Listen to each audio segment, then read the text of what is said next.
नमस्कार, स्वागत है आपका हरियाणा न्यूज 24 पर। मैं हूं प्रिंस लांबा। हरियाणा प्रदेश के अंदर कांग्रेस की तरफ से विधायक दल का नेता बनाने को लेकर पिछले लंबे समय से जद्दोजहद चल रही है। हालांकि मामला उस समय भी गरमाया था जब कांग्रेस हरियाणा में लगातार तीसरा चुनाव हारी और हार का ठीकरा तमाम नेता एक दूसरे के सिर फोड़ने लगे। लेकिन बात वहीं नहीं रुकी, बात केंद्रीय हाईकमान तक पहुंच गई। आज कांग्रेस के केंद्रीय नेतृत्व की मीटिंग थी, यानी कि CWC बैठक थी आज, और उसमें जो है राजनीतिक सूत्रों की माने तो कांग्रेस के जो हरियाणा प्रदेश के बड़े लीडर हैं उनको खरी खोटी सुनाई गई है। तो वहीं कांग्रेस हाईकमान भी फिलहाल हरियाणा के अंदर कांग्रेस में चल रही गुटबाजी से अच्छा खासा नाराज नजर आ रहा है और उसी को लेकर नेताओं को खूब फटकार भी लगाई गई है। वैसे तो कहा जा रहा था कि इस बैठक के माध्यम से कांग्रेस की तरफ से जो है अपना विधायक दल का नेता चुन लिया जाएगा, या फिर यूं कहें कि हरियाणा कांग्रेस के अंदर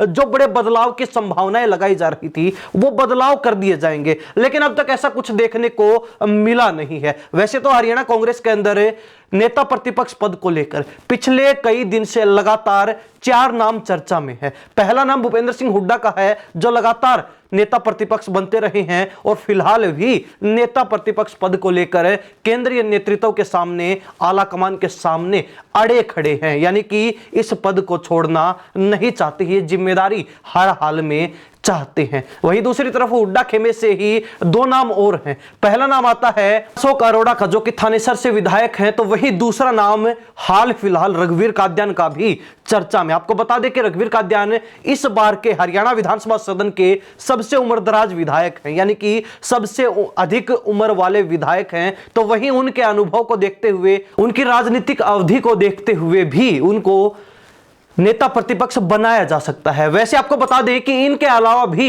शैलजा खेमे की तरफ से, क्योंकि हरियाणा प्रदेश में कांग्रेस के अंदर 2 धड़े बड़े फेमस रहे हैं जिनके बीच राजनीतिक विवाद अक्सर चलता रहता, और फिलहाल भी उनके बीच वर्चस्व की लड़ाई, चौधर की लड़ाई देखने को मिल रही है। शैलजा गुट और हुड्डा गुट। हुड्डा गुट की तरफ से 3 नाम हैं, तो वही शैलजा गुट की तरफ से भी पंचकुला से विधायक चंद्र मोहन बिश्नोई का नाम लगातार कांग्रेस विधायक दल का नेता बनने को लेकर चर्चा में चल रहा है। अब 4 नेताओं में से किसी के ऊपर भी मुहर लगने का काम कांग्रेस हाईकमान कर सकता है। वैसे आपको बता दें कि महाराष्ट्र और झारखंड चुनाव के बाद कहा जा रहा था कि हरियाणा कांग्रेस में विधायक दल का नेता चुन लिया जाएगा, लेकिन चुनाव होने के बाद, मतगणना के बाद भी अब तक नेता प्रतिपक्ष नहीं चुना गया है, जो यह दर्शाता है कि कांग्रेस में अंदर खाते बवाल मचा हुआ है। कांग्रेस में अंदर खाते नेताओं की आपस में जम नहीं रही है, सब कुछ ठीक नहीं चल रहा है। और इसी के चलते अब कांग्रेस हाईकमान को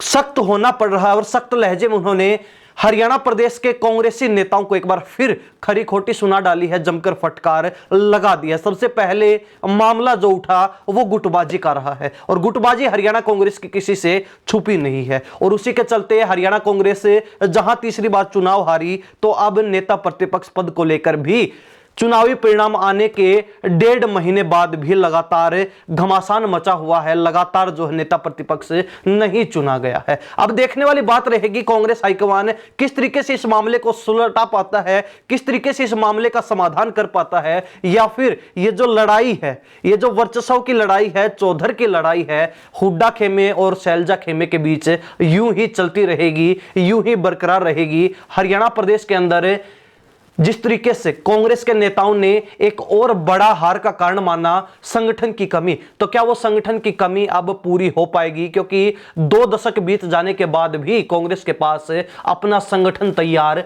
नहीं हो पाया है, और कांग्रेस बिना संगठन के ही भाजपा जैसे संगठित दल से लड़ाई लड़ रही है, जो कि सोचने में ही और देखने में ही असंभव सा लगता है कि कांग्रेस बिना संगठन के संगठित पार्टी से जीत पाए। ऐसे में तीसरी बार हार तो मिली, लेकिन अब कांग्रेस एकजुट भी नहीं हो पा रही है। लगातार तीसरी बार हार मिलने के बाद भी कांग्रेस इसको समझ नहीं पा रही है और एक सूत्र में नहीं बंध रही है। कांग्रेस हाईकमान का सीधा सीधा मकसद कांग्रेस के अंदर गुटबाजी खत्म कर नेताओं को एक मंच पर लाना, लेकिन अब तक ऐसा करने में हाईकमान भी बंधा नजर आ रहा है, हाईकमान भी असफल नजर आ रहा है। अब देखने वाली बात रहेगी कि हाईकमान कितना जल्दी जो है इस मामले को निपटाता है, क्या हरियाणा कांग्रेस के अंदर नेता प्रतिपक्ष बहुत जल्द मिलने वाला है, या फिर जिस तरीके से लगातार संभावनाएं लगाई जा रही थी कि हरियाणा कांग्रेस में बड़े स्तर पर, युद्ध स्तर पर बदलाव होंगे, बड़ा परिवर्तन किया जाएगा, बड़ा फेरबदल होगा, पुराने नेताओं को हटाकर नए चेहरों को जिम्मेवारियां सौंपी जाएंगी, नए चेहरों को